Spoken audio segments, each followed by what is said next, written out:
Hello my guys, ഇന്ന് ഞാൻ വെറുതെ ഒന്ന് ഇവനിങ്ങനെ പുറത്തിറങ്ങിയപ്പോൾ കണ്ടൊരു കാഴ്ച. എൻ്റെ അനിയത്തി ഇവിടുന്ന് ചെറിയൊരു കച്ചവടം. എൻ്റെ കച്ചവടം എന്താണല്ലേ വെറുതെ ഇങ്ങനെ കൊണ്ടു നടക്കാം. ഇതാണ് മുട്ട, ഇലയിൽ പൊതിഞ്ഞ മുട്ട. എന്താ ബാക്കി പൈസ കൊടുത്തു. അപ്പൊ ഞാൻ ഇവിടെ പ്രേതം ഉണ്ടെന്ന് വെറുതെ പോയി നോക്കിയപ്പോൾ പൈസ ഇവിടെ പ്രേതം ഉണ്ടോന്നും അറിയില്ല. അല്ലാക്കറിയാം ആരാന്ന്. അപ്പം ഞാൻ പറഞ്ഞു എന്നാൽ എനിക്കൊരു കിലോ പഞ്ചസാര. കവറൊക്കെ എടുക്കാൻ പോയിന്, കവറെടുത്താണ്. ഇതാ മണ്ണാണ് കോരിയിടുന്നത്. നമ്മളെ കൊല്ലാൻ കൊണ്ടുപോകണമെന്നാവോ. മണ്ണൊക്കെ കൊടുക്കും.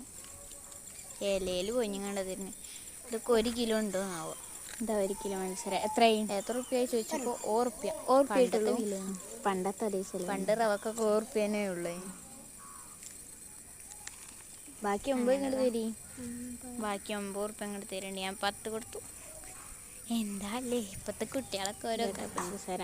ഇതാണ് പഞ്ചസാര. നമ്മളെ കൊല്ലാൻ കൊണ്ടുപോകണമെന്ന് കയ്യിലും മണ്ണും പാടിയാ തരുന്നു. മതി. മണ്ണൊക്കെ വാരി കണ്ടാ തരുന്നു.